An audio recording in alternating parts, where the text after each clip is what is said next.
This video is an extra special guest post. It's all about the impact of SEO on internet publishing and content creation. Due to some professional restrictions, the author behind this one has asked to remain anonymous, and we said, yeah, I mean, this is the perfect channel for anonymity. YouTube doesn't even know we're out here. I will be reading the piece as well, so just pretend that I'm a different person for that part. We're also just proud of this video, which only happens sometimes, so it might be worth sticking around just for that. All right, just give me a minute here to adjust to the piece, and we'll get going.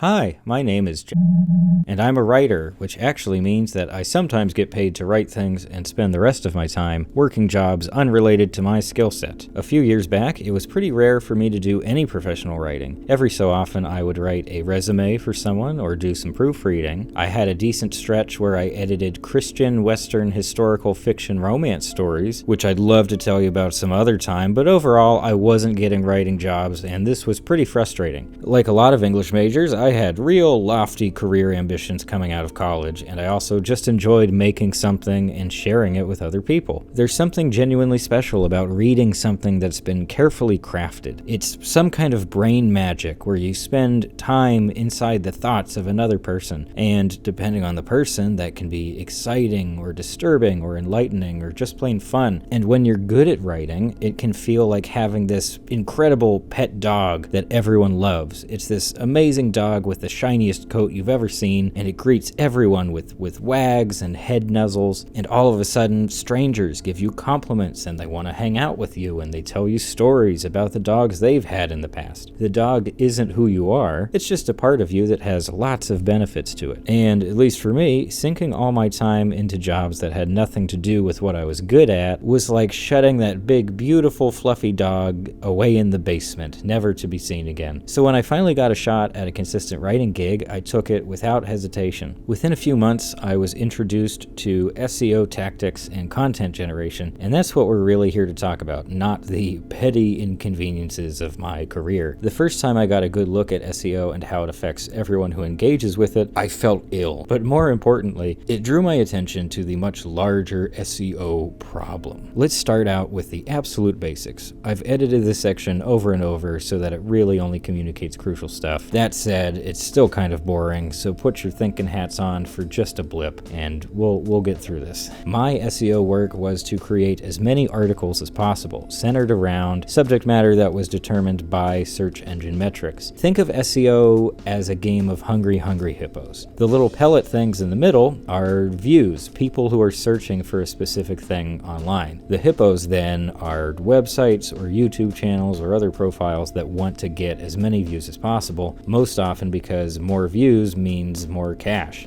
Each search term has its own spikes, which are just times when a lot of people are searching for that thing. For example, the day a popular new video game has been released, there are going to be lots of people wanting to learn more about it. This means that, especially for very timely subject matter, it really is a scramble to get as many views for that specific search term as possible. Not only can you monetize those views, but you also get the benefit of looking more legitimate in the eyes of Google's algorithm, and in the future, Google will be more likely to recommend your page to more people. This is just one reason why getting preferred access to a new game or movie or music record is such a big thing. Sites, especially smaller ones that don't already have dedicated audiences, want to get their post up as quickly as possible because that means less competition, which in theory means more views for them. And the more views you get, the more likely Google is to recommend the page to other people, which translates to even more views. So you can see it gets cyclical very quickly. There are tons of downsides to the system, but for now, let's talk about the divide that it creates between established sites and profiles and the smaller ones. If you're a major outlet, you probably already have an audience that keeps coming back. You also probably have access to special perks, like that early access to media we were just talking about. You already have a lot of views and internet street cred, as it were, so you're more likely to get more of each. If you're a tiny little website, on the other hand, you will generally get very few views to start out with and have to fight for the ones that you do get. It will also be difficult to grow since your stuff isn't being shown around the marketplace to the general public. My SEO writing was part of that camp. The subject matter was chosen by the internet itself. I could only write about very specific things that the other hippos didn't even want to bother with. This is how I ended up writing articles on pretty much anything you can think of. Here are just a few of the phrases that I wrote around. Best way to get temp job 2019. Favorite vacuums for hard floors. Eating good. How to. I didn't mind the subject matter, but I also didn't know what I was talking about. I just needed to crank out 50 or so of these every month at $20 a piece to make some money. The speed with which I had to write also meant that I couldn't let the quality of each piece take up too much thought or time. 2 years now.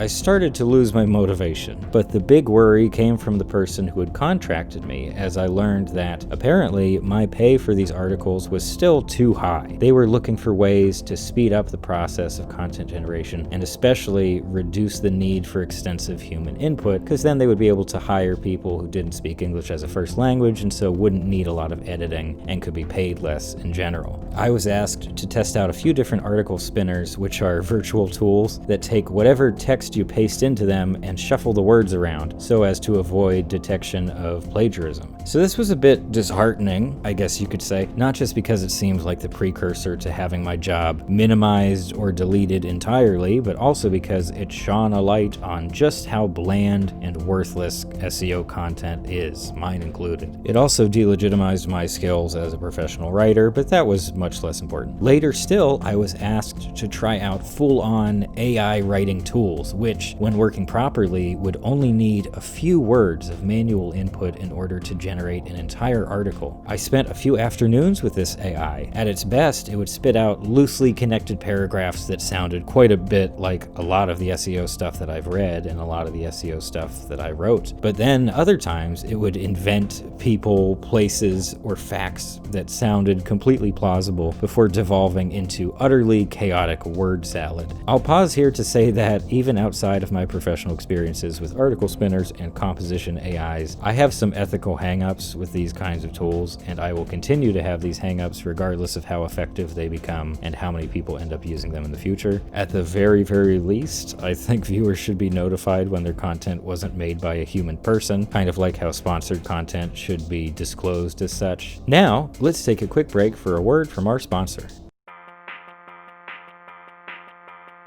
A company sent me this product. I used this product for a long time, and then the company sent me the new one, which you can see here, which is very nice. And it has good features. Here's a list of features. It is very good. Code will give you a better discount than you would normally get for the product. And I got $100 to talk about the product, which is okay. It pays for car insurance. So that's a very brief summary of how I got turned on to the inner workings of SEO and the conditions that it has created. But really, all that just got me digging deeper and learning more about SEO and the toxic conditions created by supposedly innovative tech from a much broader perspective. Let's take that whole AI writing thing as an example. Even if some people decide not to use it for various reasons, a lot of other people will, because there's money to be made. Forgive my cynicism here, but based on coverage I've seen of lots of different controversial products and services in the tech sector, including facial recognition technology, data absorbing wearables, and self-driving cars, I think a lot of ethically questionable tech is inevitable. Even if some huge tech company tried to take a stand and say, no, we're not going to pursue this thing for ethical reasons, someone else would immediately pop up and take the reins, because there's money to be made. SEO specifically is the result of search engine algorithms created by very smart people and of marketing professionals who have made it their job to game the system any way they can. I don't think any of these people have bad intentions. Algorithms are meant to prioritize quality content so that people looking for it can find it more easily. SEO professionals are just responding to the conditions created by those algorithms.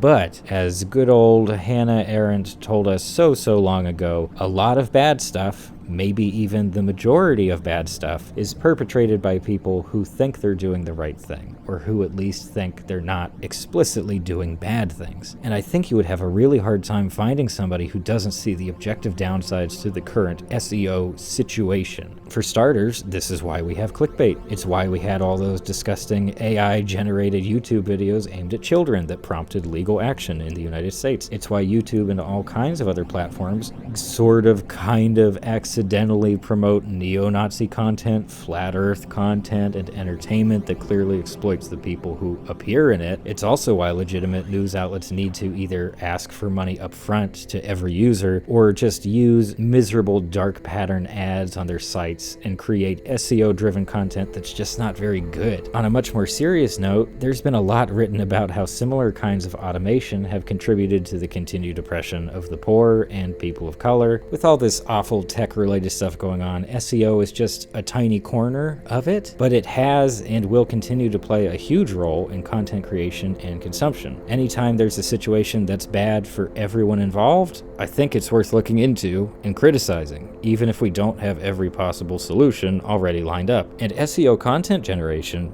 as it stands right now, is bad for everyone involved. From the people who order the content, to the people who make the content, to the people who consume the content. A lot of SEO stuff is still written by human beings, at least right now in October of 2020. That could change, but a lot of those writers are gig workers making next to nothing, or literally nothing if they're signed on as volunteers or interns. The content itself is often pretty bad because of time constraints, lack of expertise in the subject matter, and terrible pay. Consumers either end up engaging with bad content, or they have to trudge through a bunch of useless clickbait articles and ads to find the information that they were actually looking for. And from a very personal standpoint, clickbait of any caliber has always made me feel gross. Whenever I want to look at product reviews or hop onto YouTube without signing in first, or, if I fall on my phone and accidentally open up the Snapchat newsfeed, I just want to leave immediately. I want to leave the site and also maybe drive 50 miles into the mountains just in case, just for good measure. We don't collectively own the internet, but we inhabit it a lot of the time, and we make it function with our views and our clicks and the like. That means we get to request better conditions. Our shared virtual space does not need to be damp and dark and littered with garbage. In fact, you could say that this is how things tend to get worse in any area. A bad thing comes up, and instead of fighting back against it, everyone just kind of learns to put up with it, and as a result, the bad thing gets worse than it was before. I really wish I had a better call to action here, but my only real tips are probably ones you've heard a million times by now. If you can manage it, pay for news, resist the urge to give clicks to trashy content, even though it's tough, and don't get all your recommendations for different stuff just from Google. You can ask people. People are still a pretty good resource, at least I think so. Also, those books that I mentioned toward the middle are excellent resources, and they were written by people much smarter than me, so that's another really good place to start. While I was writing this, I gave a lot of thought to the idea of work. For most of my life, I think it's just been one of those words that I've left alone. When I was growing up, work just meant work, and it usually referred to some unpleasant task that would somehow build character or make you a better person or something. But my time spent in SEO content generation has introduced me to a kind of non-work. For me, work has to be some kind of creation or service. Either you make something or you perform a valuable function that benefits somebody else. It's even possible to do both of those at once. But churning out these chunks of content is nothing. The end result is unnecessary virtual trash, and I can't imagine anyone actually benefits from this stuff in any real way. I compare it to the material that I've written on my own time. Writing that I care about, even if it's bad or arrogant or sappy, at the very least, it feels like something. Some part of me comes through the work, and that big fluffy dog gets to run around the kitchen a couple of times. I have a hunch that, as plenty of jobs minimize the requirement for human input in the years to come, there will be plenty of other types of non-work too. And this might be a bad career move, but I don't think I can do it. I can't keep pretending that all these unsavory means are leading to some abstract and vaguely positive end. But all of this long talking is only to come back around to something useful to say about the time I have already spent for a while of doing this other work with the words for SEO for more good clicks and unique marketing impressions. And that is all about all of it being for creating nothing from things found online, or to the kind of round good that they want to learn sound, and to feel taught too well. Let's not have you click away from us gathered here quite yet, because you might then be interested in what you find with this other magic link that you will get more style that you've always wanted to see. And that is mostly why today is the most important one for you.